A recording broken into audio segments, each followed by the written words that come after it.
Okay, we're live on 16 channels. It is reading and tracking correctly. We're probably broadcasting 17, and they don't recognize Periscope or Trovo. If we are live on Periscope, let me know. If we're live on Trovo, let me know. Hey, four-name girl, how's it going? Hey, Luke, haven't seen you in a while, buddy. Welcome back. So glad to see you, Luke. Hi, Joseph Porras. Haven't seen you in a while. Glad to see you, too. I'm not getting a chat number, but I'll wait another minute or two. Sometimes my show explodes right at the beginning, and I like to see that if it's happening. Hippie Chick, hello. Good tweeting, Hippie Chick.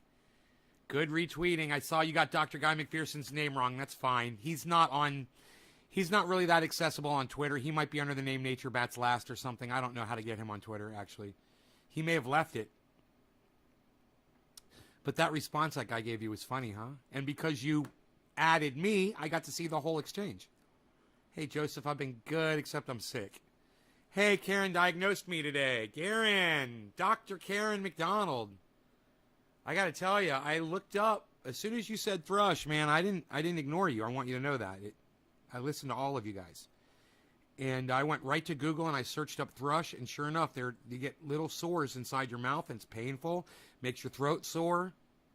It's a fucking yeast infection in your mouth. It's basically bacteria fucking going crazy. So I remembered my flat earther friend Daniel, that you guys, he comes on the show every once in a while, argues with me. And he brought me and my ex-girlfriend at the time, Donna, he brought us a whole bottle of colloidal silver. Her and I were both sick. We had a flu, and it was a bad one. We had been sick for 2, maybe 3 days, and we were real sick. And he came over, and he's like, swish this around in your mouth twice a day with a teaspoon of water. He said, and you'll be better before you know it, man. You'll be right as rain. That was what he told me, because I remembered that was the line from Matrix. He says, you'll be right as rain, I promise. I was like, whatever, fucking flat earther, Daniel.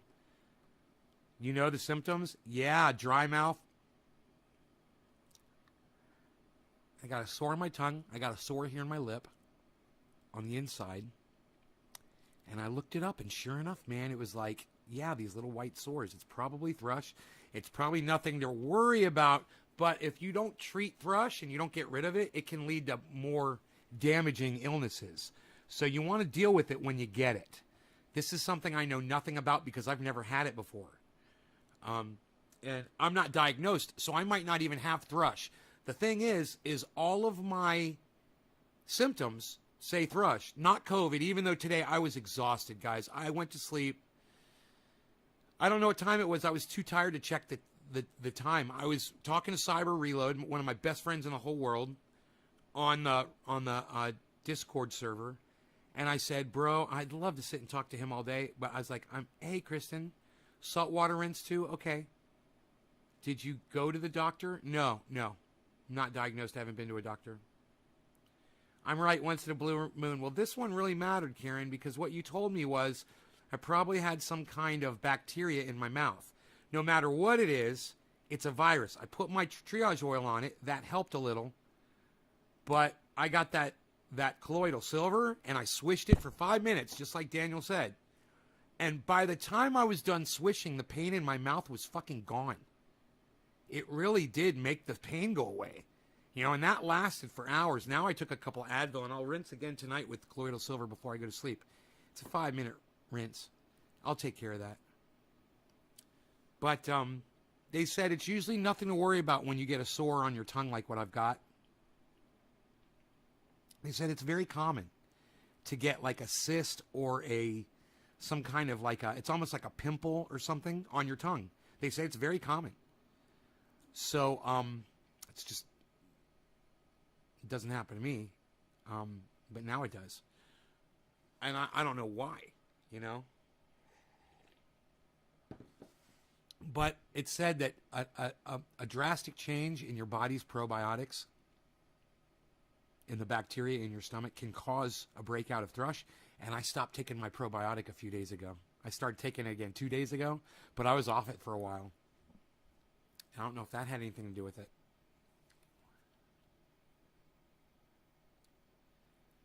So,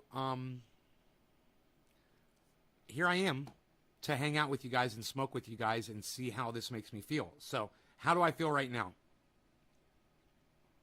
There's slight pain in my mouth. It's not bad. My tongue is a little sore. The inside right here, my lip is a little sore. The back of my throat is just a little sore. Not so bad that I can't do a show. I took a shower. You know, this morning I woke up. I couldn't even get in the shower. I was sick, guys.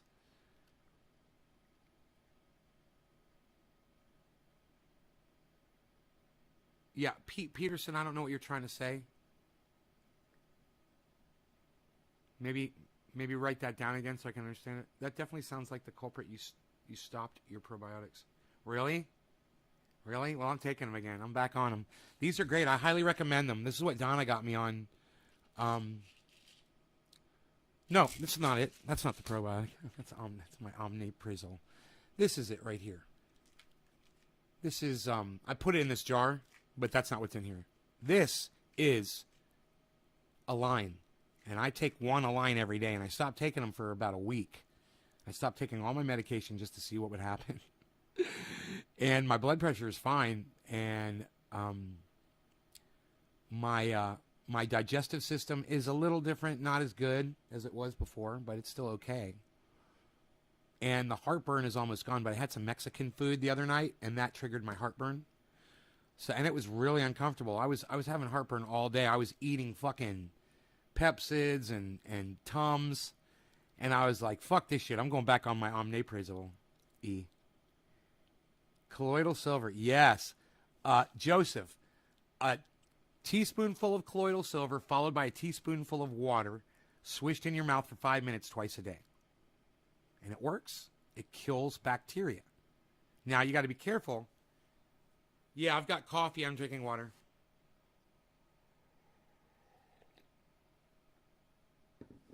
Pre and probiotic. Test myself. See if the good things are actually working. They typically are. Yeah, I may have had a little bit extra sugar last 2 days, too. I had a bad, a breakdown craving. And I ended up eating like four of those, whatever those candy bars are, They've got 4 grams of sugar each. So I had 16 grams of sugar. I was like, it's less than a soda. And then, boom, I started getting sick. My body hates sugar now. What can I say? And I'm getting fatter. I noticed some flab on me. I was like, oh, man. Because I've been sick for the last 2 days, and I haven't been doing my exercises at all. It's nice to see you up and about. Thank you. Yeah, I've been in bed. I slept all afternoon, guys. That's what I did. I did go to the mail place. I had boxes, and I wanted to get them before it started getting really hot. And today it was 97 degrees outside, man, when I went down there. I left the dog in the house. I went out there. I got my mail. I got some groceries. I came back, and I went right to bed. Kind bars. Yeah, those Kind bars. 4 grams of sugar each. And I bought some real milk, which I haven't had in years and years and years. But, I'm not going to be having that almond water anymore. I fucking hate it. So I just bought some milk. I'm like, there's no sugar in milk,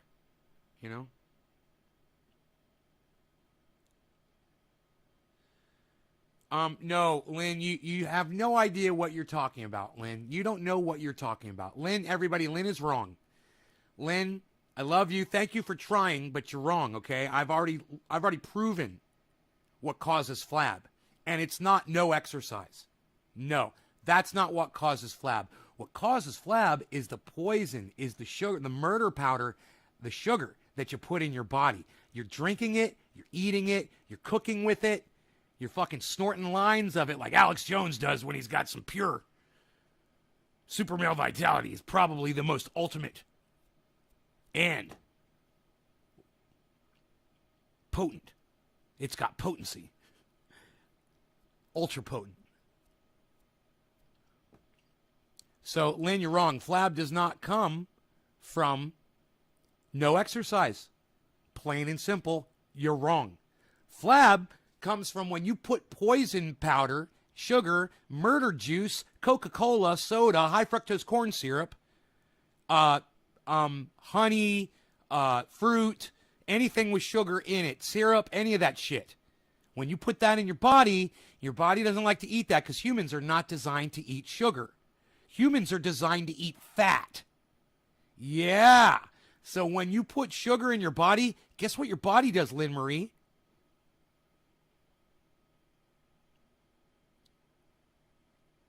I know, I just said that. It's not just your belly, Lynn. It's not just your belly. It's your fucking love handles. It's your back. It's your fucking double chin. It's your flabby fucking arms, Lynn. It's not just your belly.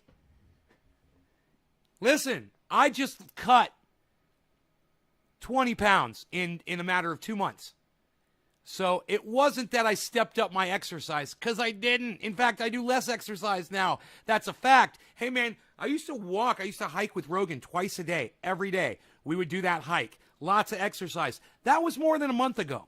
When I started cutting sugar, I realized I don't need to fucking hike anymore. I could just let him out. Amy Christopher raised his hand. Yes, Amy.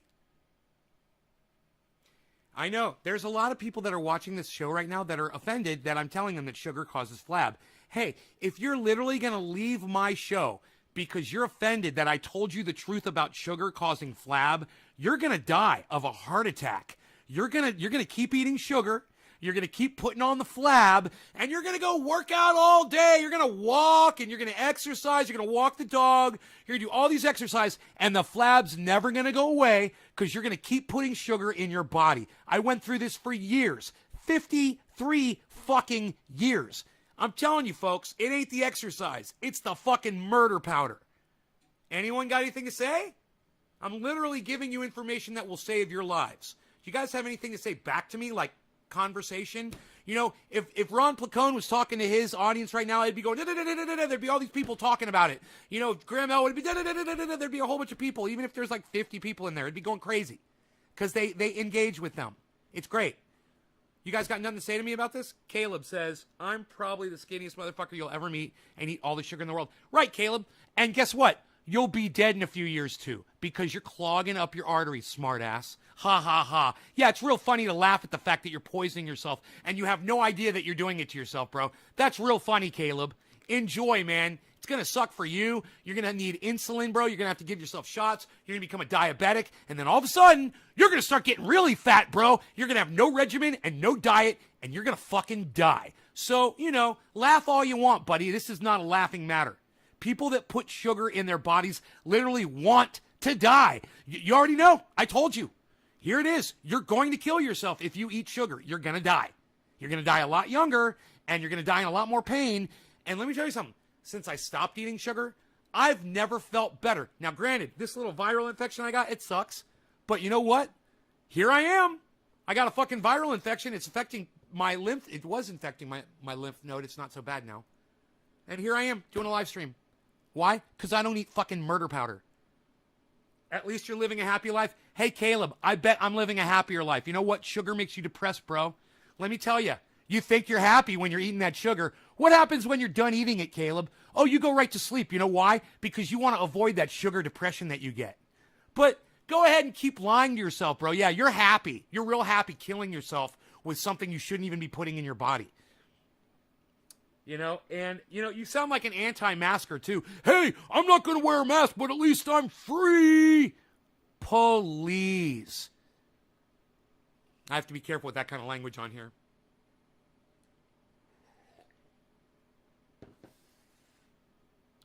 Just eat it on Netflix. Check that document. Just eat it. I honestly need sugar for working 18 and...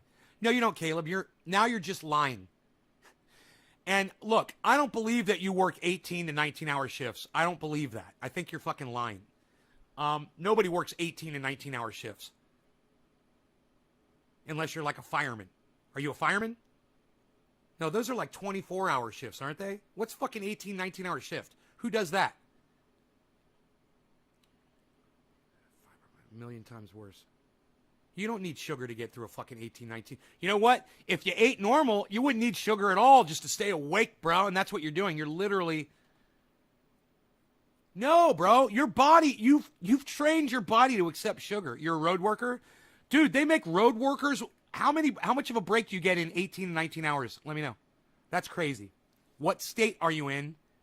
What the fuck is with an 18 or 19-hour shift doing road work, bro? That shouldn't be a thing at all. What, are you working overtime? Pizza and 1 can of soda, not even talking about sugar. Yeah. Home health can be 24-hour shifts.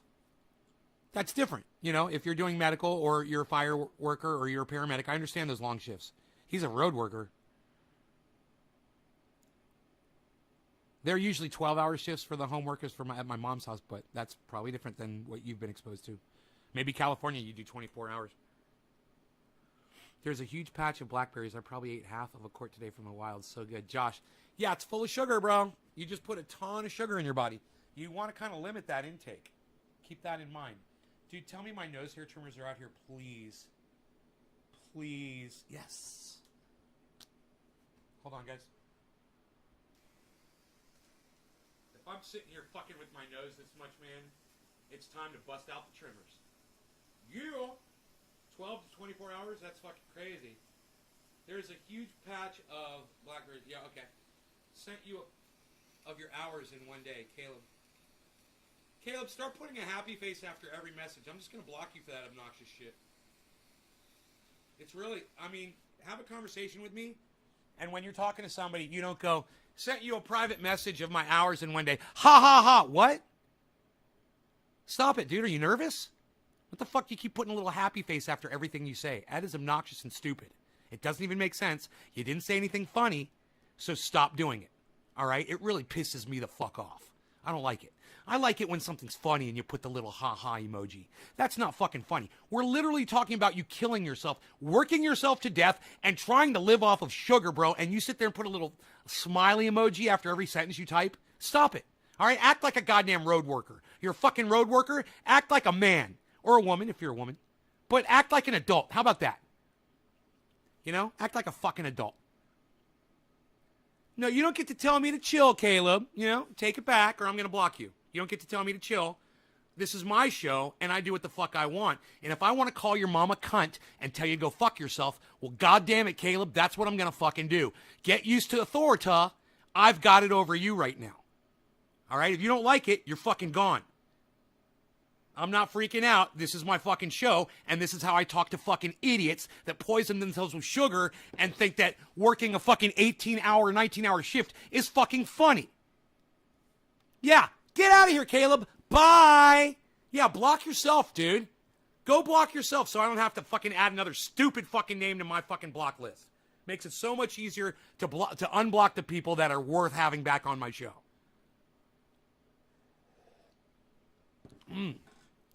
Lynn, I have so much energy for the entire day from being a fat burner. I lost 100 pounds from ditching sugar, flour, and bread. Lost 24 hours of dump stress. And my show's whack. Hey, Caleb, thanks for the view and comment, dude. Thanks. Yeah, my whack show. You're giving me one more view and an extra comment. Thank you. Keep going, troll. Keep pumping up my numbers, you fucking douchebag. You fucking dumbass fucker. I'd call you a dumbass fucking road laborer, but I've actually got a lot of friends that do that kind of work, and they're way better than you'll ever fucking be. Ha ha ha! Ha ha ha! Your mom's a cunt. Ha ha ha! You're killing yourself with sugar. Ha ha ha! Ha ha ha! Keep doing it, buddy. Thank you. Thank you. And as soon as one of my fucking members in here gets sick of your ass, you're fucking gone. But until then, thank you for the view and comment. I just got to turn on my AC. I'm getting a little hot here with the coffee drinking.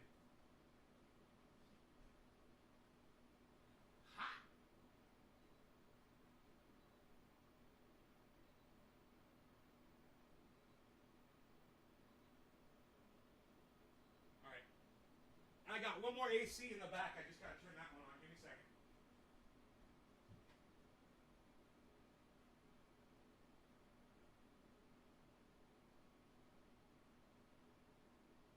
Okay.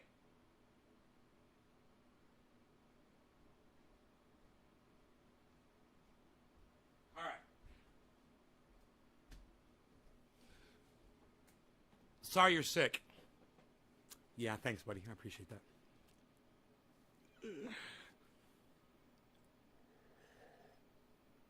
Sugar is man. And if you want to live, Caleb needs to go. He said all those, sorry you're sick. No, he doesn't need to go. I can argue with people and not block them. It's okay. I walked it off. I'm trying to heal adrenals from fatigue of all that sugar detox. I don't understand what you mean by adrenals from fatigue, but I do understand that sugar makes me tired. It fatigues me.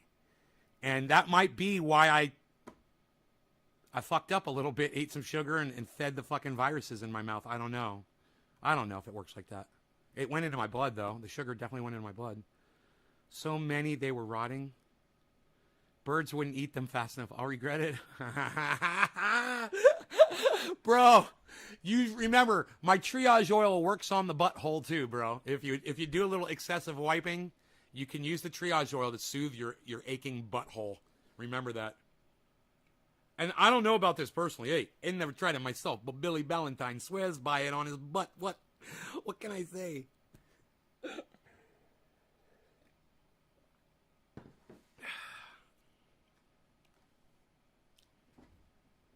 Ask Google about adrenal fatigue.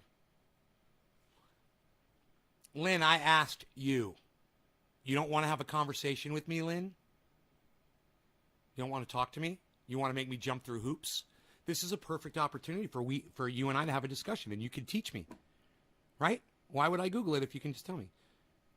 Okay, adrenals control everything. Hormones and regulation. Okay, I'm with you. I don't even know what adrenals are. I mean, I think I've heard the word. I mean, it's adrenaline, right? It's like a reference to adrenaline. Adrenal glands. Does that release adrenaline? I don't know, but I'm about ready to dab. Now, I dabbed myself out on the earlier show today. I wanted to hang out more with Cyber, but I was fucking exhausted. Is it bold? We're going to do a dab to start off. Ooh, but first we're going to move this explosive lighter out of the way of my torch. Okay. Let's do this, guys. I don't believe you usually. I'll believe you this time, Lynn, I promise. I'll believe you.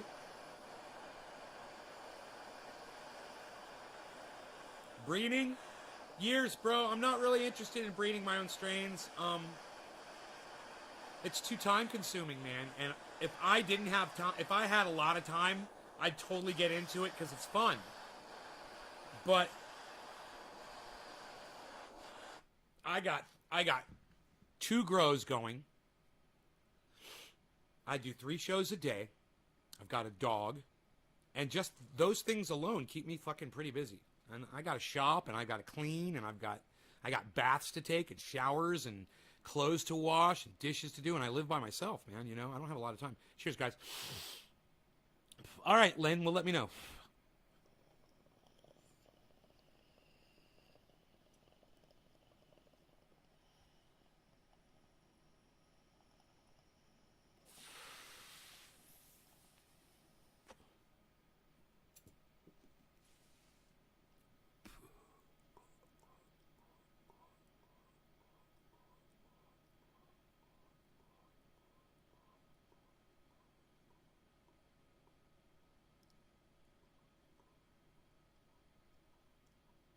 I love emojis. I was just thinking about that. I use them on Twitter all the time because it really does show people when you're not being serious. Who saw my Charlie Kirk tweet today? I destroyed Charlie Kirk today. He said he doesn't want to make his son wear a mask. He wants his son to grow up. And I said, masks are the new fountain of youth. I can't even say this. I can't say this. They'll keep you young forever. I'll probably get in trouble. I can't talk about this shit. YouTube, you suck my dick.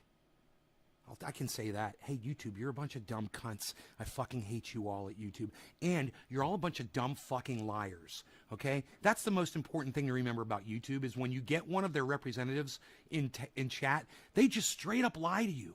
And you guys have literally told me that you, live, real people, have been deleted from the subscription rolls of my channels.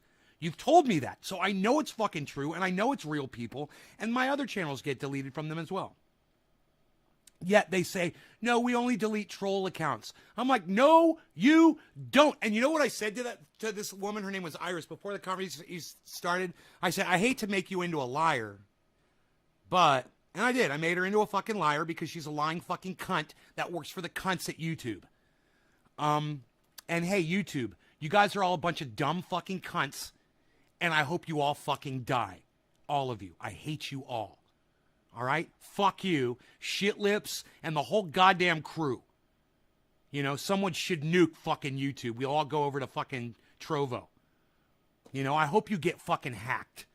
I hope Anonymous has you on their fucking, in their back pocket right now, and they're about to whip that ace out of the deck on your ass. Wouldn't that be great? Wouldn't it be great if Anonymous went to YouTube and only took down the MSM accounts and left the Jimmy Dores and the small people, you know, even like Ben Shapiro, and left like anybody non-affiliated? God, that'd be great. Wouldn't that be awesome? No more fucking CNN, no more Fox News, no more MSNBC, no more, you know, I always see that America One and Newsmax. They're always pushing those down my fucking throat. I never click on them because it's just news porn. It literally is news porn. It's for people who want to jerk off to their news stories and get off on trying to bash whichever side they're against, you know? I don't care if it's MSNBC and Rachel Maddow, or if you're watching America One or Newsmax. It doesn't fucking matter. You're there for the same reasons. You're there because you agree with the bullshit that they're shoveling down your fucking gullets. So I saw something today, and it's really sad, guys, but it's about free speech. And it's about somebody that was working for the military, and he tells a story, and it is fucking harrowing. And if you guys follow Richie Medhurst, and I know, here, you guys, give me 1 second here. I know that Richard Medhurst, 1 second, guys, I'm right here, I'm not going anywhere. I know that Richard Medhurst has ignored me, doesn't talk to me, and you guys might take that personally, but I tell you, like I always tell you guys, subscribe to his channel and listen to him. He's real good at what he does. He's one of the best. And he does reporting, he does honest reporting, and you might not agree with some of the things he says, but you might not agree with some of the things that I say either, you know? And that's no reason to not watch him, especially when he puts up something like this, that I truly believe all of you need to hear this fucking story. And if you are an American flag waving citizen, if you love the United States military, you need to watch this fucking show. What I'm gonna tell you right now, because I'm gonna bring it to you from Richard Medhurst. Okay, we're gonna speed it up because it's long, man. It's long, but I'll get right to where he starts reading the guy's letter. Okay, let me give you the background. This guy worked for the federal government. Right? He sat in a air-conditioned office, and he directed drones. He tracked people's cell phones, gave the information over to his. Hey DJ, how about I just block you from my live stream since you say who cares? That's kind of rude. Hey everybody, I'm gonna block this DJ guy. Right? DJ, should I block you from my live stream since you don't like it here? Since you're going to say something obnoxious and stupid like that, like who cares? I love your Anonymous in the background. Just thank you, Lynn. They're trying to get their lost market share back. Lynn Marie. Lynn Marie, thank you for talking to me. Trendy Nick. Oh, Nick! I've had to sub to your YouTube channel 3 times. And you're a real person. You're not a troll. Well, they wouldn't think you're a troll, would they? And unsubscribe you because you've been accused of being a troll on YouTube? I don't know. Maybe that's what they do. YouTube shouldn't remove anyone without request, says Josh. Thank you, Josh. Trendy Nick says, fuck DJ. Huh. DJ, I'm just going to block you because Nick said fuck you. All right? DJ's blocked, Nick, for you. You know, if somebody comes to my show, every fucking opportunity that they can, they go into the Discord server and they spend as much time in there as he does showing real life shit, driving his truck around and at home and hanging out and doing all the shit that he does. They're basically royalty on my live stream and retweeting and messaging the tweets and liking the tweets like he does. He's fucking royalty up in this bitch. If he says if someone's got to go, they got to go. You don't troll YouTube? Well, there you go. You don't troll YouTube and they fucking blocked you 3 times. But according to them, Nick, that's never happened. So between me and you, hey, Nick, I bet you'd sign an affidavit swearing in a court of law under the penalty of perjury with a huge fine and possible short jail time. Yeah, right, B? Thank you. Yes, B, yes. Daniel Hale, that's who we're going to be talking about.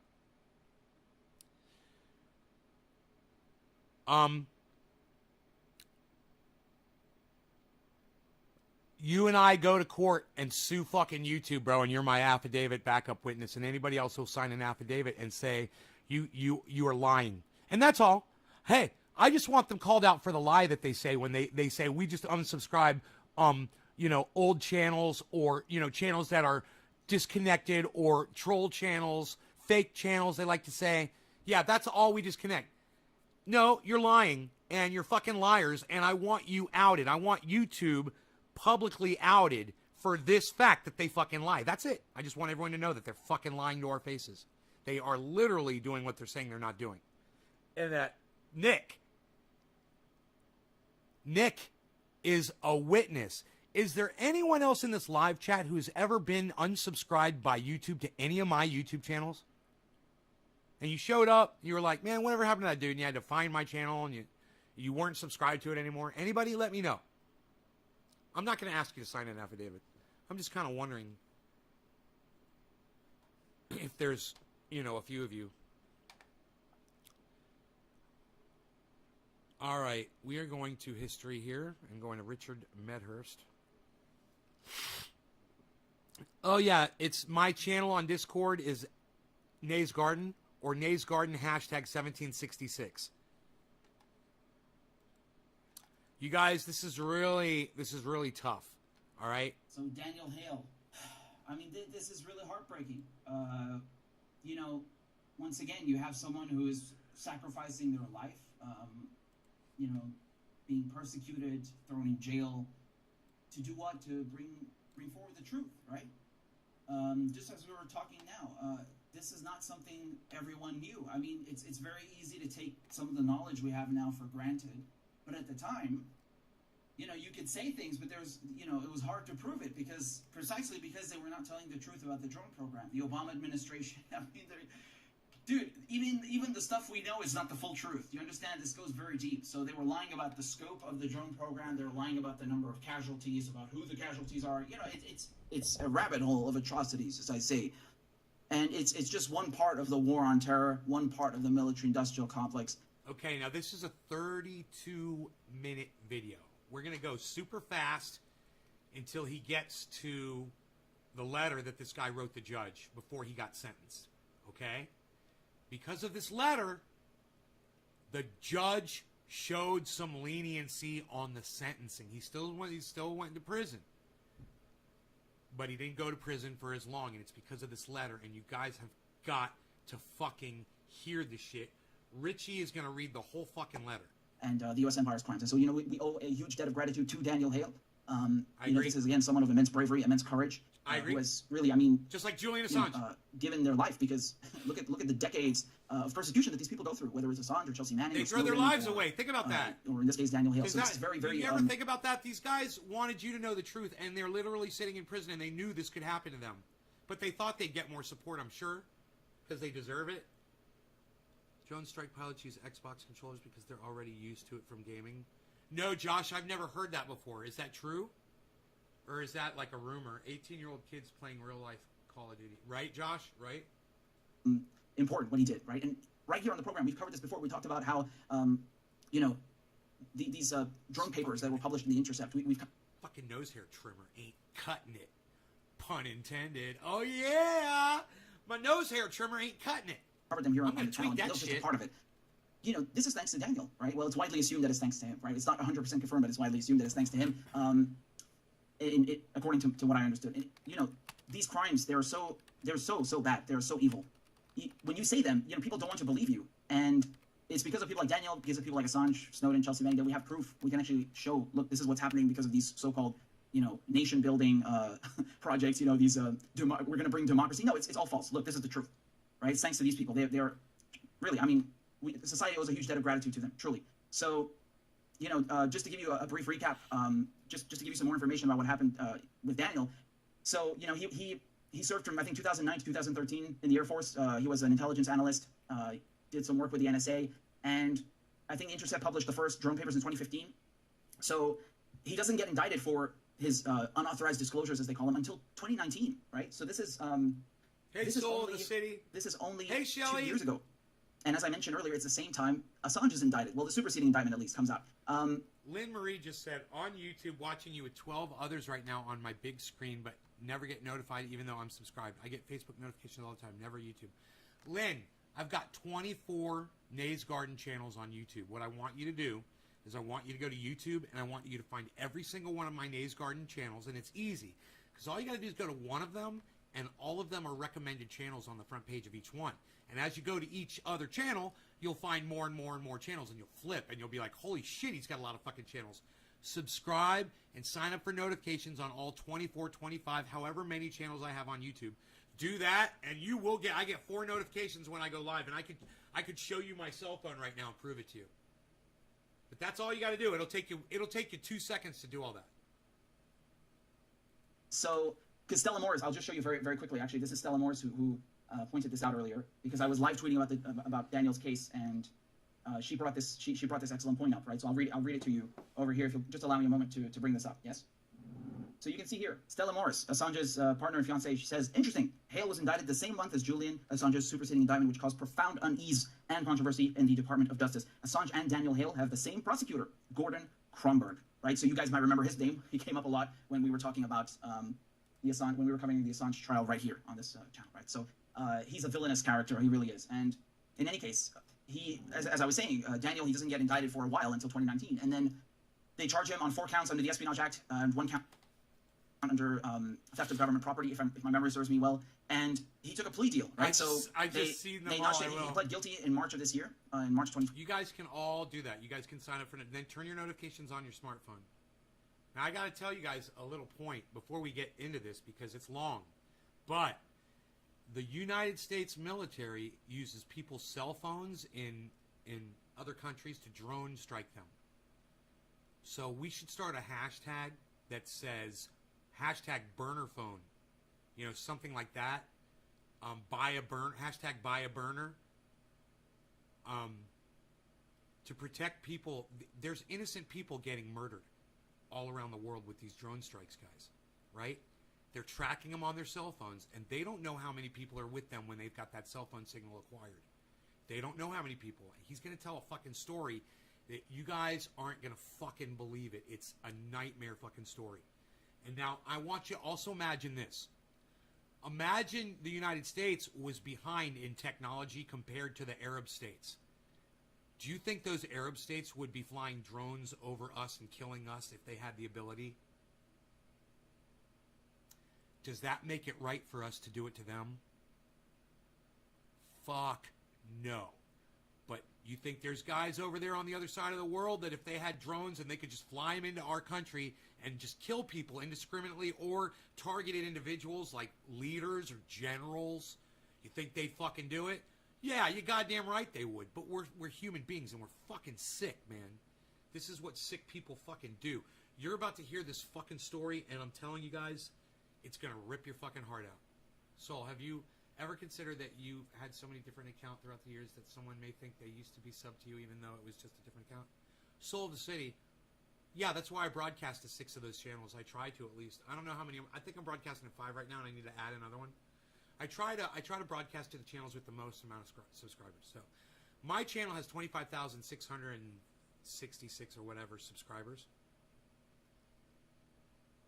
But I'm also broadcasting to a channel that's got 2,000 subscribers, another one with like 1,700 subscribers, another one with like 1,300 subscribers, another one with like 1,000 subscribers. And I think I'm broadcasting to one with like just a few, just like 40 subscribers or something like that. I do what I can, bro. But Soul of the City, when you got just one channel and the channel gets a strike, what are you to do when you broadcast 3 times a day? And how is your audience supposed to find you 3 times a day when you're literally saving people's lives when you go live? What are you supposed to do, Soul? What do you recommend? Why don't you give me some advice? Because I'm telling you right now, I need some, man. I'd appreciate it if you've got any. You know? So, let me have it. 2021 to one count under the Espionage Act, and usually it's 10 years for each count, which is why when we talk about Assange, who's like charged with 17 counts, plus another one, conspiracy to commit computer intrusion, is 175 years, right? So they don't even need to get you on all the counts to ruin your life. You can get you on 1 or 2, and this is why we were afraid that Daniel might be sent to jail for 10 years, right? But now it's 3 years and 9 months. It's 45 months, and even like I said, that's 45 months too much. The guy, okay, he's been persecuted. He made great points there. Now, to save time, we're going straight to the letter, okay? I'm going to skip ahead. The letter starts at, it looks like 7:45, okay? This is the letter. And it's fucking harrowing, guys. Ever seeing them. Now you push a button thousands of miles away, since it's all done by remote control. There's no remorse without ever seeing them. He says we now kill people without ever seeing them. Let me slow it down. He says we now kill people. We now kill people without ever seeing them. With the technology. That stream this morning of you in the band days was badass. Totally didn't know it was you for like 2 minutes. I'm crazy. People. I blocked Forename Guy. Hey, Greasy, what's up, buddy? I blocked Forename Guy for literally saying he thought that was my cousin. Because I was right there playing a left-handed guitar, you know? Right next to a guy who's playing a right-handed guitar, and he couldn't even figure that shit out. Without ever seeing them. And he knows I just lost all now this weight. You push a We've been button talking about it on thousands of miles away, since it's all done by remote control. There's no remorse. And then we come home in triumph. That's a quote from U.S. Navy Admiral LaRocque, if I'm reading it correctly. Okay, he's speaking to a reporter in 1995. Now I'm going to read you what Daniel wrote. Daniel Hale. He was writing to the judge. Okay?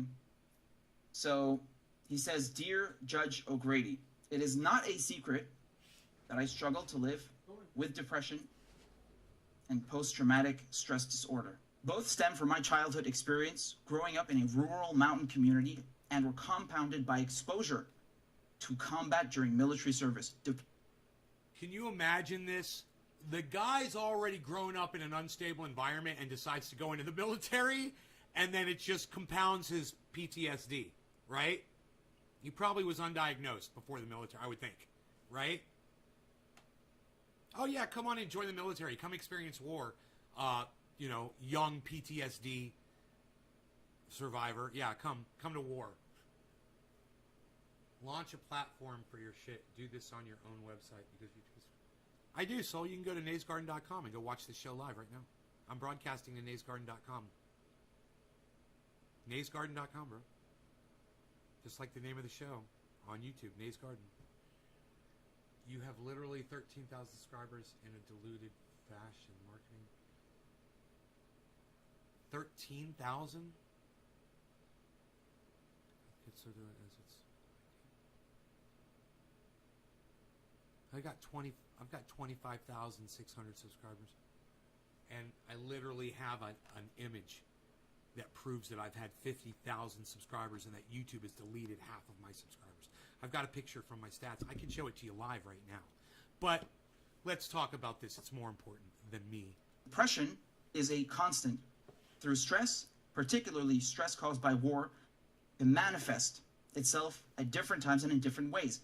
The telltale signs of a person afflicted by PTSD and depression can often be outwardly observed and are practically universally recognizable. Hard lines about the face and jaw. Eyes, once bright and wide, now deep set and fearful. And an inexplicably sudden loss of interest in things that used to spark joy. These are the noticeable changes in my demeanor marked by those who knew me before and after. I got to tell you something. When you guys hear the story, it's going to flip you out. I can't believe people are leaving this live stream to not hear this fucking letter because it's going to blow your fucking minds. But the people that are leaving this live stream, they're depriving themselves of this fucking story of what the federal government does. And wow, for people that are leaving right now. Wow. This guy has literally written a letter about his experience flying drones and murdering people. Okay? And you guys are fucking pussing out on me There should be more and more and more people here watching this. Are you fucking kidding me? You guys need to all listen to this shit. Don't run out. Don't be a fucking pussy. All right? Stay. After military service. To say that the period of my life spent serving in the United States Air Force had an impression on me would be an understatement. It is more accurate to say that it irreversibly transformed my identity as an American, having forever altered the thread of my life story weaved into the fabric of our nation's history. To better appreciate the significance of how this came to pass, I would like to explain my experience deployed to Afghanistan as it was in 2012 and how it is I came to violate the Espionage Act as a result. In my capacity as a signals He literally admits that he violated the Espionage Act to the judge in a letter. Right? Did you guys catch that shit? Are you paying attention? I hope you are. Listen, if you guys are leaving this because you're fucking bored or whatever, the people that leave this, seriously, because you don't like this or you don't want to hear it or whatever, you're literally dumb little cuck bitches. This is the one thing you do need to fucking hear, you fucking dumb shits. You need to stay and listen. I can't believe how many people left. Intelligence analyst station at Bagram Air Base. This is in Afghanistan. I was made to track down the geographic location of handset cell phone devices believed to be in the possession of so-called enemy combatants. To accomplish this mission required access to a complex chain of globe-spanning satellites capable of maintaining an unbroken connection with remotely piloted aircraft, commonly referred to as drones. Once a steady connection is made and a targeted cell phone device is acquired, an imagery analyst in the U.S., in coordination with a drone pilot and camera operator, would take over using information I provided to survey everything that occurred within the drone's field of vision. So this guy pinpointed where the people were, right? And he told the guy that was flying the drone the location. This is what this guy did. You're going to want to hear this fucked up story. And if you leave, you're a dumb cunt and you're a pussy. And you need to hear what the United States federal government does. You need to fucking hear this shit. It's all a fucking joke to them, like it is to some of the people that are leaving this live stream. You don't give a fuck what the United States military is doing in other countries, do you? That's why you're fucking leaving. How dare you ever even show your fucking pathetic face on my live stream again? Somebody that walks out on this live stream intentionally, you're fucking nothing to me. You need to hear this fucking story. This was done most often to document the day-to-day lives of suspected militants. Sometimes, going in again on under the right conditions, an attempt at capture would be made. Other times, a decision to strike and kill them where they stood would be weighed. The first time that I witnessed a drone strike came within days of my arrival to Afghanistan. Early that morning, before dawn, a group of men had gathered together in the mountain ranges of Patika province around a campfire, carrying weapons and brewing tea. That they carried weapons with them would not have been considered out of the ordinary in the place I grew up, much less within the virtually lawless tribal territories outside the control of the Afghan authorities. Except that among them was a suspected member of the Taliban, given away by the targeted cell phone device in his pocket. As for the remaining individuals to be armed, of military age, and sitting in the presence of an alleged enemy combatant was enough evidence to place them under suspicion as well. Despite having peacefully assembled, posing no threat, the fate of the now tea-drinking men had all but been fulfilled. I could only look on as I sat by and watched through a computer monitor when a sudden, terrifying flurry of Hellfire missiles came crashing down, splattering purple-colored crystal guts on the side of the Morning Mountain. Just as a side note, just as a quick note, what he's saying is absolutely true about Afghanistan, right? There was absolutely nothing uncommon about, you know, I'm just gonna reread you what he said here, right? He says that they carried weapons with them would not have been considered out of the ordinary in the place I grew up, much less within the virtually lawless tribal territories outside the control of the Afghan authorities. I know that because I've seen that myself, been there. Okay, when I was much younger. It's true what he's saying. If we were at war with Israel, people would be getting drone bombed by America all the time because there's a lot of people in Israel that walk around the streets with machine guns. At least when I was there, they did. I don't know if they still do that today, but it used to be like that. And, you know, there's places like Texas or Arizona where there's open carry. I don't know if Texas or Arizona, but there's states kind of like those states that have open carry laws. You know, what are you going to let other countries come in here and drone bomb our citizens for carrying a weapon? Since that time and to this day, I continue to recall several scenes of graphic violence carried out from the cold comfort of a... Wait, whoa. Soul of the city. You say this sounds like propaganda? What do you mean it sounds like propaganda? Some guy that's facing prison that's telling a judge that he is guilty of violating the Espionage Act? That sounds like propaganda? What do you mean, soul of the city? Explain that. I don't understand what you mean by that. The computer chair. Just explain it Not to me. a day goes by that I don't question the What do you mean it sounds like justification for propaganda? my actions. By the rules of engagement, I mean, this guy's personal testimony to what he experienced in his life sounds like propaganda? Is that what you're saying? This one person's account of partaking in war sounds like propaganda? Is that what you're saying? Let me know what you mean, soul of the city. You're not answering me. it may have been permissible for me to have helped to kill those men, whose language I did not speak, customs I did not understand, and crimes I could not identify in the gruesome manner that I did. Soul of the city, you're an idiot. Watch them die. But how could it be considered What the heck, honorable of me to self-protection continuously from have death laid is in different wait for the next than reward opportunity for to profit. kill unsuspecting persons who more often than not are... Self-protection from death is different than war for profit. How do we know to trust this one guy's half-assed account? Soul of the city, listen to what I just told you. I'm going to say it one more time.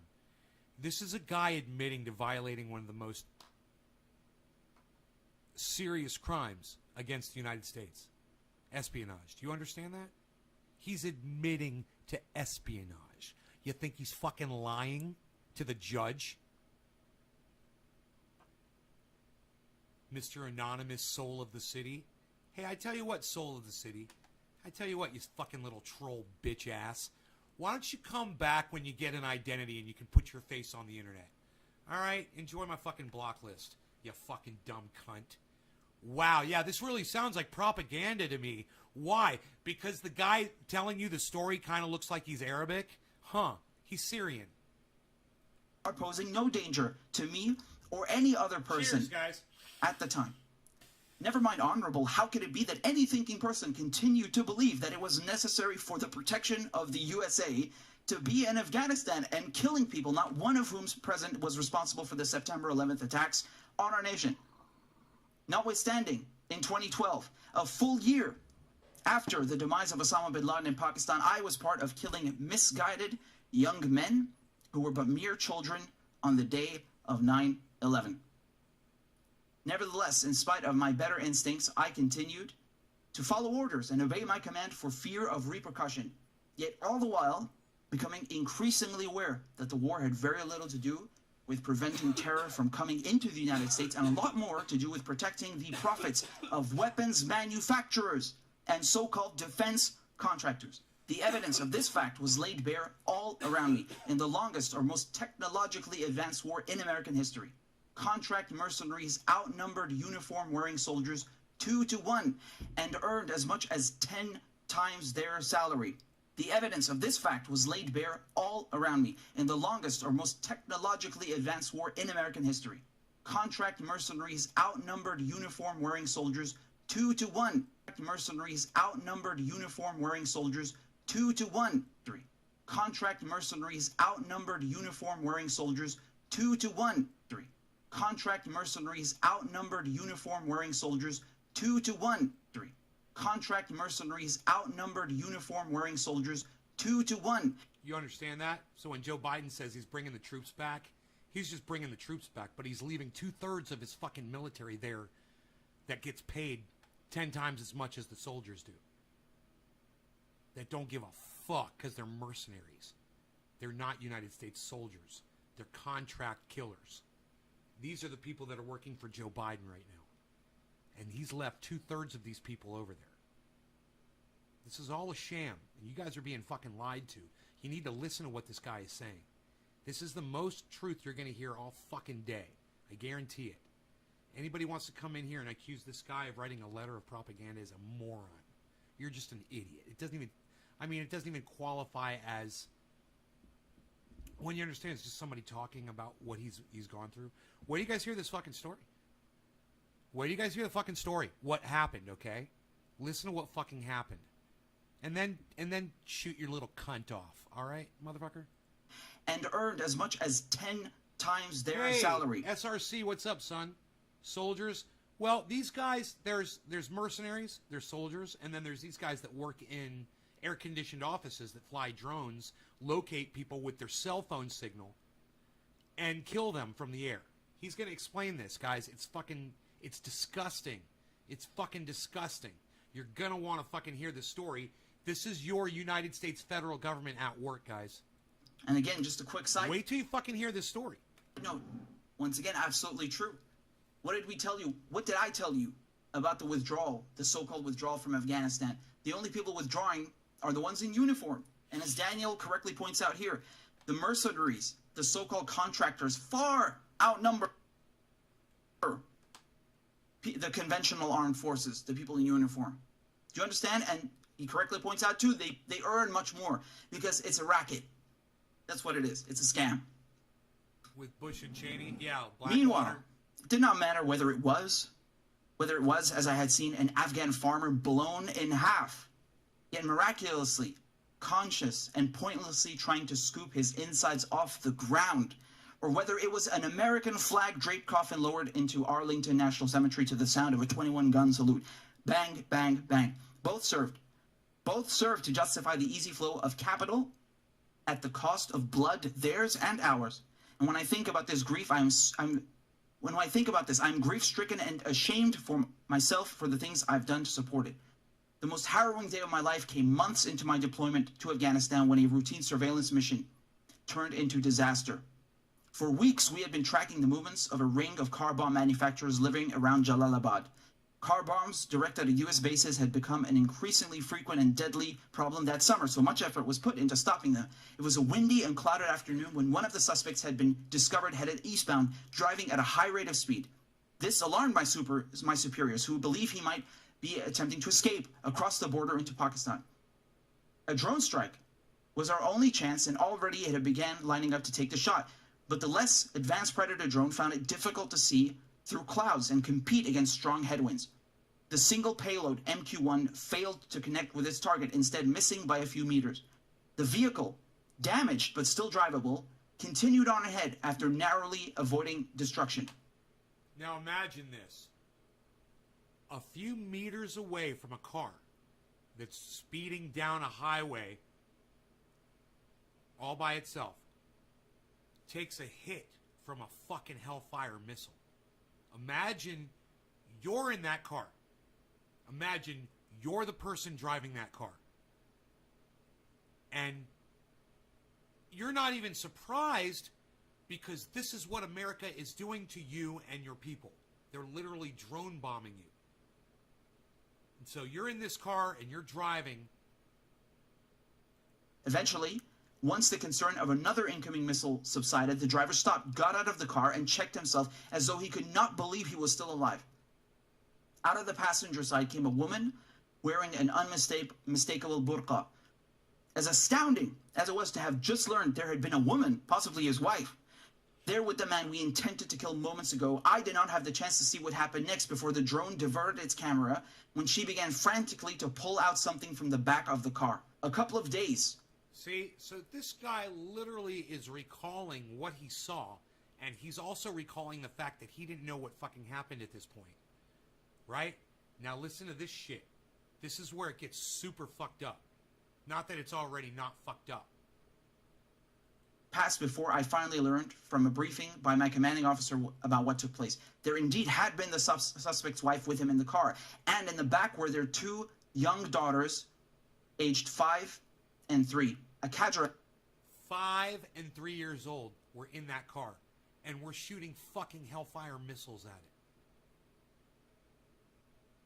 2 little girls, 5 years old and 3 years old. Are they guilty of anything? Is this how you're supposed to do justice to people? by shooting rockets at them when they're with their families? Do you want to know why he was speeding down the road?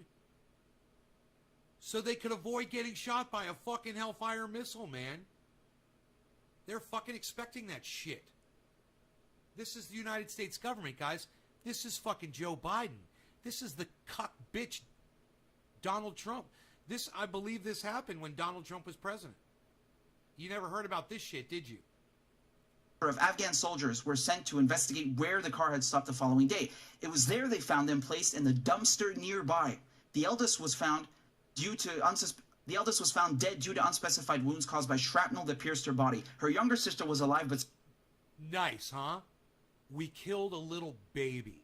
We killed a little girl with our tax dollars, with my money and your money. And every time you pay taxes in the United States anywhere, your money is going to kill little girls with Hellfire missiles. People that we don't want to fucking deal with or look at. So we're just going to fucking shoot missiles at them. Joe Biden, Donald Trump, these are your leaders. Barack Obama, he dropped a lot of drones, didn't he? What a douchebag. I hope they all fucking drop dead. Fuck them all, man. I'm so sick of our leaders. They're not our leaders, man. They're not my fucking leaders. Fuck these people. I can't go through life any longer like a fucking sheep ignoring this shit. This is what I pay money for. This is why I have to do my taxes every year. So that they can drop Hellfire missiles on 3- and 5-year-old girls and their mother. Unacceptable, man. It's fucking unacceptable. And you should all be fucking disgusted. Severely dehydrated. As my commanding officer relayed this information to us, she seemed to express disgust, not for the fact that we had errantly fired on a man and his family, having killed one of his daughters, but for the suspected bomb maker having ordered his wife to dump the bodies of their daughters in the trash so that the two of them could more quickly escape across the border. Oh, so that they could live. They did what they had to do so they could live. They had to hide the bodies of their girls. The one girl was alive, left alive, I believe, and survived, I believe. They knew they were going to have problems if they tried to cross the border with them. And, you know, the body of their daughter. You think they wanted to leave the body of their daughter in a dumpster? You think that's what these people wanted to do? So you're going to chastise them for that when you're dropping a fucking Hellfire missile on their car? You fucking dumb cunt. United States fucking military, federal fucking United States government, commanded by fucking dumb cunts. I mean, all of you should realize what's going on. All of you should be following Richard Medhurst. All of you should be following Jackson Hinkle. And you know, Jackson's coming back on Wednesday, guys. He says to contact him and set something up. He's out of town, but he'll be back in town on Wednesday. And he's like, hey, man, let's set something up again. So this could be something we discuss. He might be missing this. I don't know what he's up to. He might be on vacation. But this is horrific. What's horrific is listening to this fucking story. It's fucking heart-wrenching. Now, whenever I encounter an individual who thinks that drone warfare is justified and reliably keeps America safe, I remember that time and ask myself, how could I possibly continue to believe that I am a good person, deserving of my life and the right to pursue happiness? 1 year later, at a farewell gathering for those of us who would soon be leaving military service, I sat alone transfixed by the television, while others reminisced together. On television was breaking news of the president giving his first public remarks about the policy surrounding the use of drone technology in warfare. His remarks were made to reassure the public of reports scrutinizing the death of civilians in drone strikes and the targeting of American citizens. The president said that a high... This sounds like Barack Obama, but I'm not sure. ...standard of quote-unquote near certainty needed to be met in order to ensure that no civilians were present. But from what I knew of the instances where civilians plausibly could have been present, those killed were nearly always designated enemies killed in action unless proven otherwise. See? Nonetheless... So not only do they kill innocent people, but then they classify them. So they brag about the numbers of, oh, we killed this many enemy combatants. We killed this many enemy combatants. They're not enemy combatants. They're innocent people. And they far outnumber the people that they claim are their targets, who are almost always guilty at that moment of death of doing nothing fucking illegal. They don't get due process, man. They don't get a judge and a jury. And their families sometimes don't get a chance to survive. We are a sick, sick country. And let me tell you something. If those guys had this technology, we'd be the ones getting drone bombed. Don't you think for 1 second they got a way to fucking kill us, they'd fucking kill us. That's not the point, and it don't make it right for us to do it to them. We could be setting a good example. Instead of dropping fucking drones on them, we could be dropping care packages and offering peace. And saying, hey, man, maybe one day we'll be able to work shit out. Here's some fucking food and supplies that you guys need, since we've been sanctioning you and not letting you have food and supplies and medicine for years because we're the United States. And that's the best way we bully other countries, is so that they don't get the supplies that they need. We're fucking monsters, man. And you know who that hurts the most? Are the people that are the poorest, that rely on those supplies.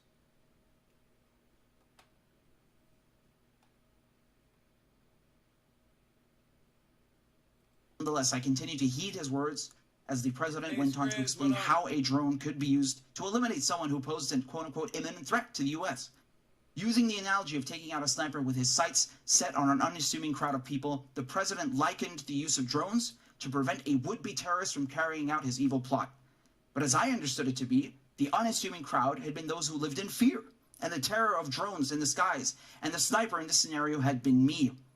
I came to believe that the policy of drone assassination was being used to mislead the public, that it keeps us safe. And when I finally left the military, still processing what I'd been a part of, I began to speak out, believing my participation in the drone program to have been deeply wrong. I dedicated myself to anti-war activism and was asked to partake in a peace conference in Washington, D.C., late November 2013. People had come together from around the world to share experiences about what it is like living in the age of drones. Ali Jabir had journeyed from Yemen to tell us what happened to his brother Salim bin Ali Jabir. You can always watch me on my 24 YouTube channels, Skriz, right? YouTube, it's on your phone already, right? Their cousin Walid. Walid had been a policeman, and Salim was a well-respected firebrand imam, known for giving sermons to young men about the path towards destruction should they choose to take a violent jihad. One day, in August 2012, local members of Al-Qaeda traveling through Fazl's village in a car spotted Salim. So this is 2012, back when Obama was president. In the shade, pulling up towards him and beckoned him to come over and speak to them. Not one to miss an opportunity to evangelize to the youth, Salim proceeded cautiously with Walid by his side. Fazl and other villagers began looking on from afar. Farther still was an ever-present Reaper drone looking too. As Faisal recounted what happened, I felt myself transported back in time to where I had been on that day 2012. And unbeknownst to Faisal and those of his village at the time, was that they had not been the only one watching Salim approaching the jihadists in the car. From Afghanistan, I and everyone on duty paused their work to witness the carnage that was about to unfold. At the press of a button, from thousands of miles away, 2 Hellfire missiles screeched out of the... Because that's how Barack Obama speaks. Joe Biden doesn't speak. He's a fucking blithering idiot. And Donald Trump says, we've got very, very big war. Our military's the best. He doesn't talk like that. That was worded and spoken by someone that was much more presidential than Donald Trump or Joe Biden could ever hope to be. The sky followed by 2 more, showing no signs of remorse. I and those around me clapped and cheered triumphantly in front of a speechless auditorium.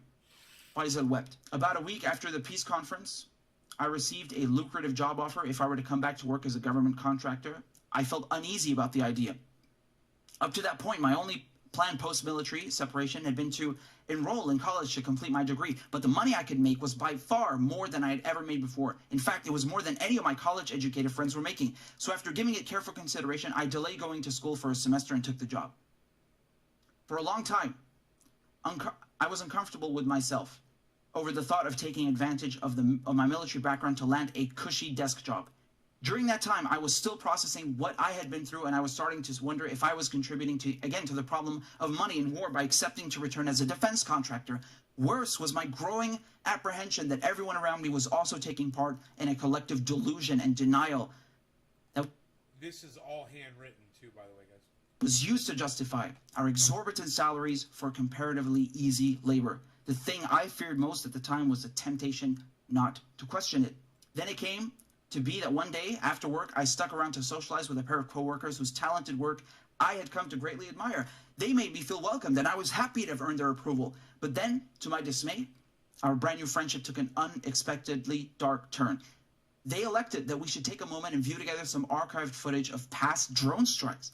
Such bonding ceremonies around a computer to watch so-called war porn had not been new to me. I partook in them all the time. So that's what these people do. When they kill these people, they go back, they watch the footage, and they laugh about it. These are American soldiers that do this. Some of you guys that are ex-military, you know how some people are. Time while deployed to Afghanistan. But on that day, years after the fact, my new friends gaped and sneered just as my own ones had at the sight of faceless men in the final moments of their lives. I sat by watching too, said nothing, and felt my heart breaking into pieces. The truest truism that I've come to understand about the nature of war is that war is trauma. I believe that any person either called upon or coerced to participate in war against their fellow man is to be exposed to some form of trauma. In that way, no soldier needs to burden the weight of experience after surviving a traumatic event. How PTSD manifests depends on the circumstances of the event. So how is the drone operator to process this? The victorious rifleman, unquestioningly remorseful, at least keeps his honor intact by having faced off against his enemy on the battlefield. The determined fighter pilot has the luxury of not having to witness the gruesome aftermath. But what possibly could I have done to cope with the undeniable cruelties that I perpetuated? My conscience, once held at bay, came roaring back to life. At first, I tried to ignore it, wishing instead that someone better placed than I should come along to take this cup from me. But this too was folly. Left to decide whether to act, I only could do that which I ought to do before God and my own conscience. The answer came to me that to stop the cycle of violence, I ought to sacrifice my own life and not that of another person. So I contacted an investigative reporter with whom I had established prior relationship and told him I had something the American people needed to know. Respectfully, Daniel Hale. Dude. He said, I know I'm going to go to fucking prison, man, for this. I'm committing a horrible crime against the United States federal government, against the military, against the American people. And I know that I'm going to go to jail, he says, but we kill people indiscriminately and we laugh about it. And you guys need to know that we're fucking scum. Does that sound like propaganda to y'all? Of course not. Man, I feel great. I took 2 Advil before this show, but I should get some sleep. My tongue swelling is down. Mouth swelling is down. Doesn't hurt right now. I think I'll rinse with colloidal silver again and spit it out, for 5 minutes before I go to sleep tonight. Seems to work. It said you've got to kill the bacteria that are in your mouth. And, I'm not too crazy about killing the bacteria that are in my stomach, but I'm going to take some more probiotics tomorrow. So I'll get on that. So nice to have the big channel back, guys. Yeah? Are we good? Are we live? I dropped 317 frames. That's no big deal, huh?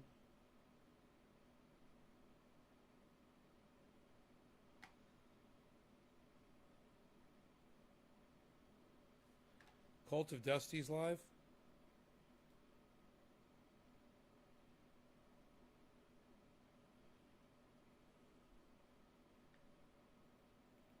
Why doesn't it show your live show, dude? This is so stupid, man. You don't put that shit at the top?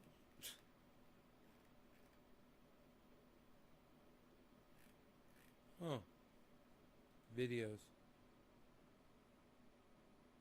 Huh. It's not showing him live at all. This is so stupid. Why does it say Cult of Dusty? It says Copper Cabs live. Oh my god. He's not live. Why does it say all these people are live, dude? What's going on with YouTube? Is YouTube all fucked up, guys?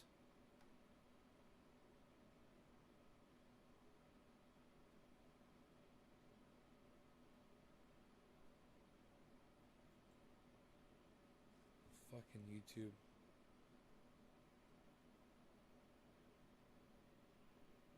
I'm not seeing any live streams.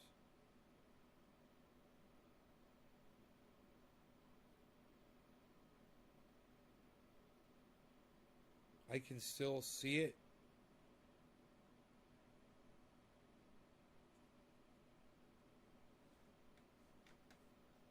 Secular talk.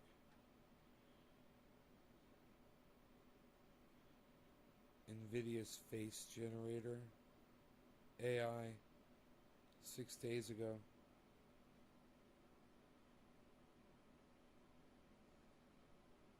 So what, dude? So what?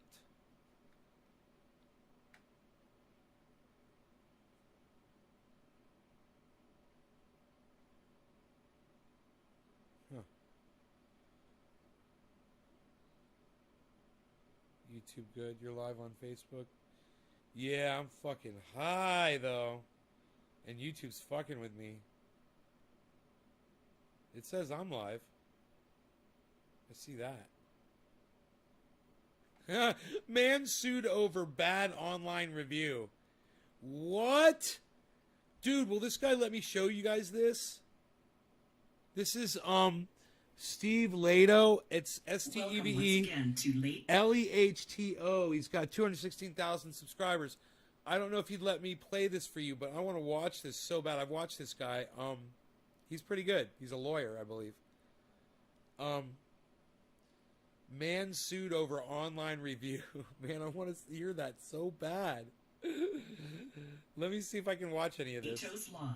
Here's Steve Lehto. Had a few people send me this crazy story out of Texas. Texas man sued after leaving negative company review and then loses everything. KXAN published it along with KLBK and KAMC. And a Lubbock man from Lubbock, Texas, decided to put a negative review of an Irish company up on the internet. And once the company read it, they decided to take legal action. So this is what happened to me, man. This is what happened to me. But I think I was getting sued anyway. But they told me part of the suit was I had to remove this content. That I said I couldn't. They won't let me. The place I posted it wouldn't let me take it down. It was fucking hilarious. So it's still up on the internet, I'm sure. So he said, never did I think I could be personally held accountable for a review of a business.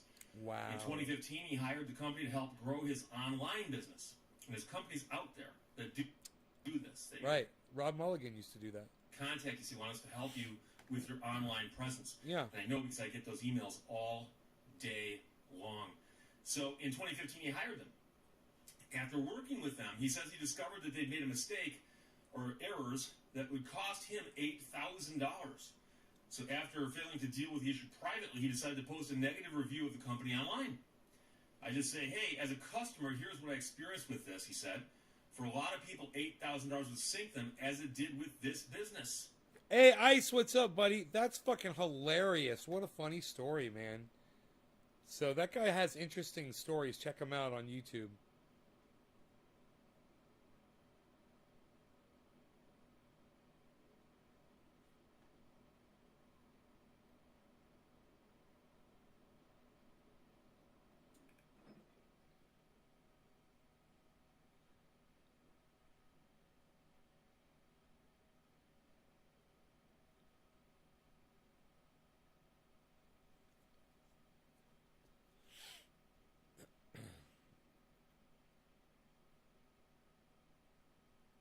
Joe Rogan's first appearance at UFC 12. Oh my God, he was so young.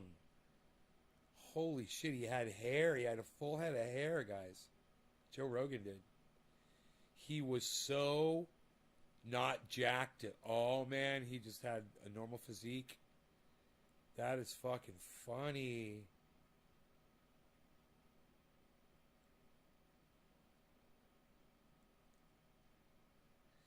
Dude, sound guy with Kevin James on YouTube's fucking hilarious. He does this fucking bit where he acts alongside other established scenes from movies, and he just pastes himself in there. And it's really realistic, dude. It is like he's right there. I don't know how he does the shit. It's green screen, I guess. But, or some sort of a software, you know. He goes in there and he's like, hey, can I just get a sound check? And, you know, the actor's acting and saying shit. Oh my god, it's good. It's funny. Kevin James. It's pretty funny. Kevin James channel. You know, King of Queens, guys.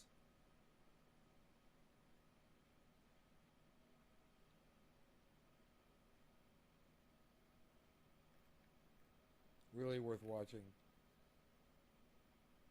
I think I'm going to subscribe to his channel. Yeah, I'm going to subscribe. His shit is fucking fun.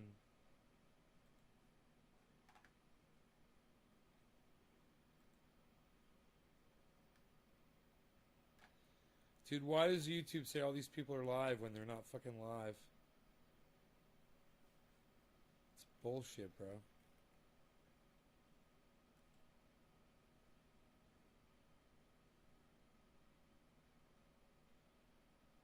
"32 minutes ago." Stop saying he's live. He's not fucking live, motherfucker.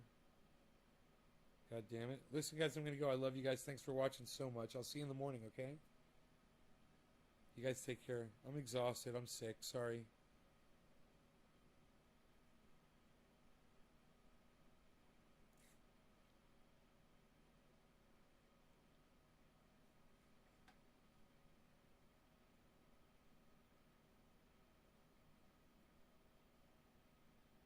Greasy, take care.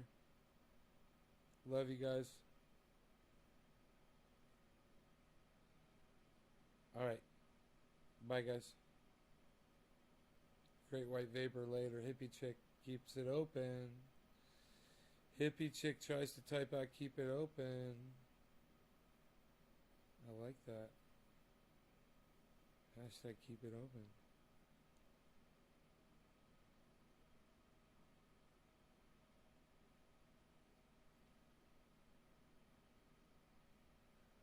A quick change artist? What's that?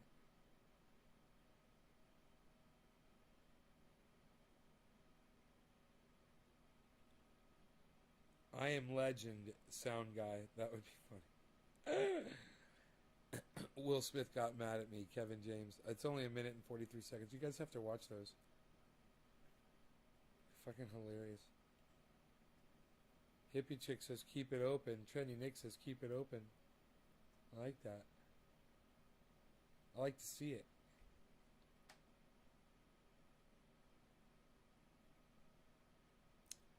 Did Terrence McKenna like just fucking die, man?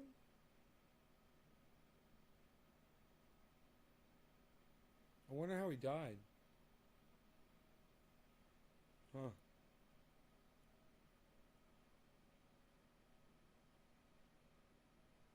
I'm staying on. I don't know. If I see a bunch of people type in hashtag keep it open, I stay on. I'm always looking for that. But I'm really tired, man, you know?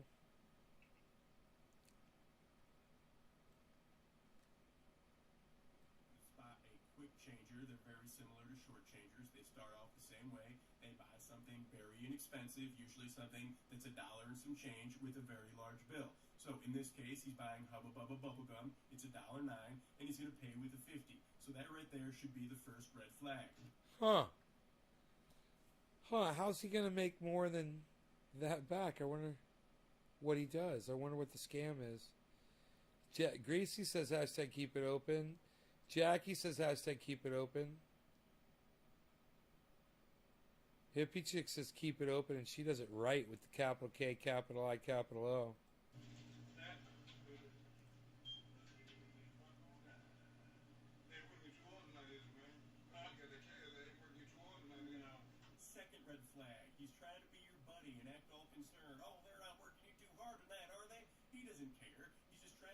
good side so you let your guard down so you don't think he's a piece of crap.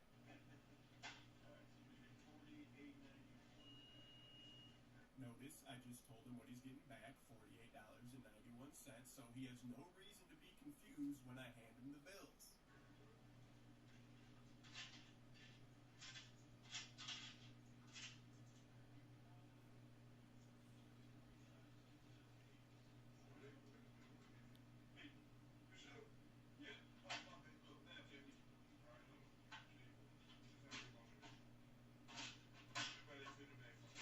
Third red flag. He now wants the bill he just paid with back, because, he didn't realize that he paid with a 50, even though 5 seconds earlier I told him how much change he was getting back, and he didn't question it then. So normally what you do here is you just shut it down. You say, sorry, can't do that. You're out of luck. But I know what's going down, so I'm going to entertain him a little bit here. Dude, this channel has 1.78 million subscribers. I just realized that. I should probably not be playing his content, but you guys check him out. Gas Station Encounters. I don't know if I'm going to get in trouble for playing these people's content on my show because I don't know who they are. So, I'm just going to stop now.